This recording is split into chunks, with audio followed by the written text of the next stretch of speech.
whole city was quiet. You couldn't hear anything. Only you could smell smoke and hear What do you fire trucks. when you say you smell smoke? Are you kidding? No, we smelled smoke. From which where? was probably coming from the Marina District. The smoke. And so you could smell smoke, and then one of us, I think somebody had a transistor radio. Alex, did you have a transistor radio? Yeah. And I think we were listening, and that's where we heard the Bay Bridge. No, wait, I didn't use it. Well, I what were think you? you might have, but I think our next door neighbors.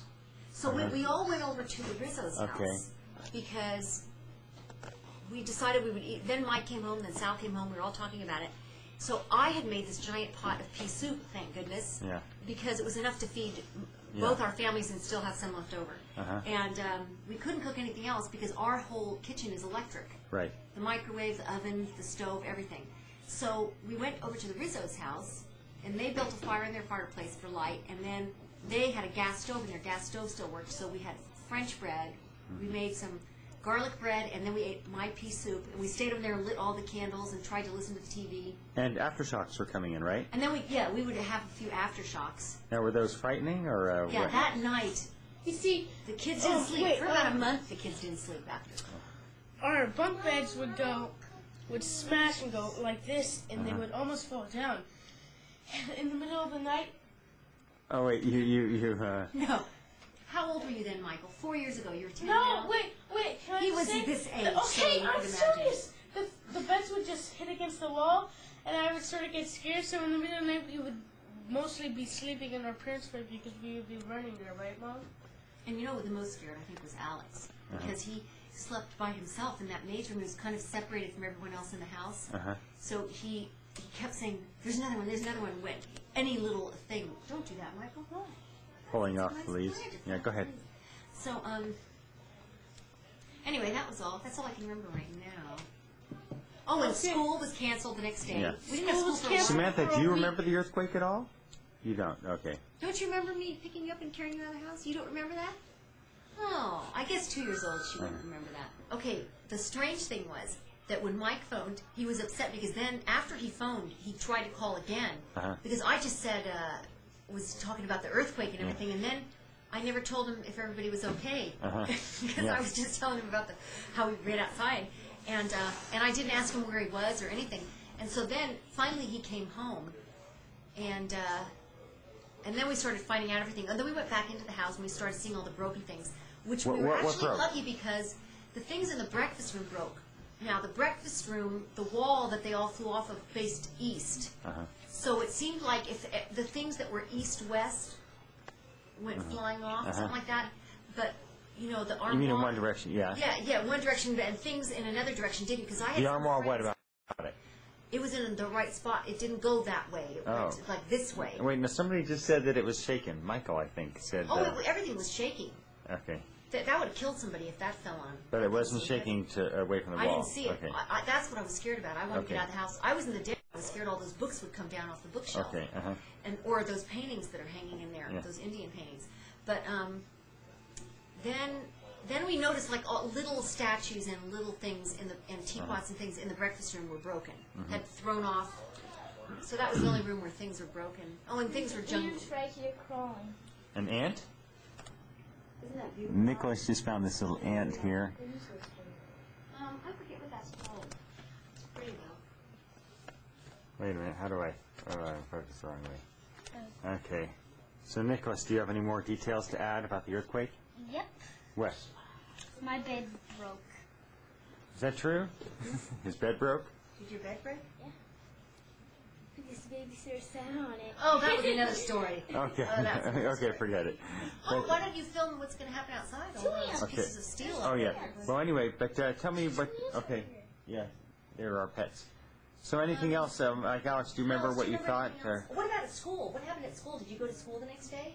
No, it was like Well, that was a mess because somebody had to figure out how to phone 300, the families of 300 kids, and nobody knew what was going on, if there was going to be school. Oh, I if there wouldn't wasn't worry. gonna I be wouldn't school. go to school anyway. But I was nervous because Michael goes to school down in Belmont, and I was thinking, what if we start getting more aftershocks and he's all the way down in Belmont, and how am I going to get him? Luckily, this one was at 5 o'clock. I had already gone down, Yeah. picked him up from school, and he was home. Oh, you had picked him up earlier? What time? Well, no, I was No, home. Nick, by come on, then. stop doing Let's that. don't do that. Yeah. 3, let's see, this was at 5? Uh-huh. 5 o'clock was the 5:04. 5:04, and it was October, so it wasn't daylight savings time yet, so it was still light out. Yeah. And it was real hot that day, kind of muggy. It wasn't cold. And, Alex, what'd you throw at me? Good thing there's no water around. Well, something wet hit me. Okay. Yeah, come on. So anyway, then, So then Mike called up again, and what happened? What was that? well, then he came home. You'd have to ask him what was going on at his office. That was pretty crazy. Alex, I know there's water on me now. How frightening was it? Was it really frightening, like when you had an aftershock? Or what was... Yeah. Oh, yes, we did. I felt one in his bedroom and didn't I tell him. never He felt- didn't notice it, but I noticed it because I was leaning against his bookshelf and I was talking to him at night trying to get him to go to sleep, telling him how there weren't going to be any more, and there was one. And I didn't say anything. I just felt it because I didn't want him to know, because then he wouldn't have gone Yeah. to sleep that night if he knew there was another one. There was So- another earthquake. Well, yeah, right. I would have to go to sleep. Yeah, but I mean, it's hard. It'd be frightening. Yeah. I think, was he brushing his teeth? I remember you told me one time you Well, he felt... just was sitting on his bed and I was sitting there. Felt it.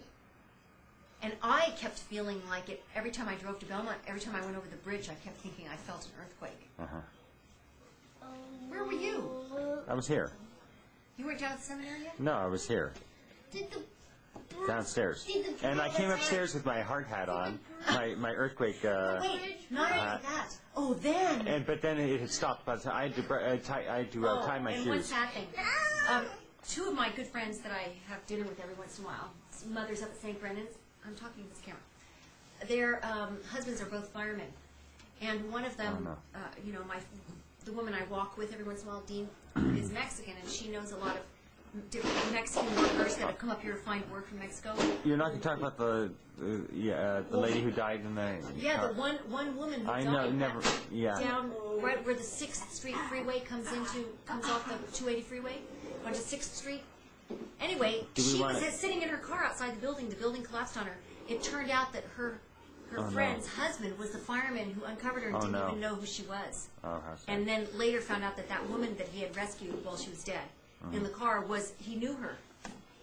So, Yeah. you don't think you're going to know somebody that Yeah. happens to be there. She was waiting for someone. What a shock. So, Wait. no, I want that button because they'll get cold. So then, let's see what happened next. When I first felt the earthquake and I was running down that hall, you don't know if you're saying these things out loud or if you're just thinking them. Okay. I was thinking, this is the end. This is San Francisco is going to be destroyed now. That's what was going through my mind. Everything's falling. The noise was really loud. The walls are shaking. Things are breaking. And it wasn't stopping. It was just going on and on. Long enough for me to lay on a couch. Here's how long the earthquake is. And to say, oh, I'm going to lay here throughout the earthquake. But then it was getting worse. So then I said, no, it's not going to stop. Then I got up with her, had time to yell at everyone in the kitchen, and walk down a hallway, go through the entranceway to the front door, and try and open the front door and not be able to do it. That's a long time. Would you say that you panicked? Yeah. You did panic. Because you were all trying to run to get out the door and yanking at it? the same time, and I didn't even stop to go. I knew I had Samantha, and she was the baby. But I didn't worry about them. I just figured they are old enough to run out. So, wait a minute. So, Samantha was 2, 3, 4. He must have been... Okay, I'll get him in a minute. But you have to go now. Anyway. That's on tape, yeah. Okay, well, that might be it for now for the earthquake story from 1989, which we have just heard.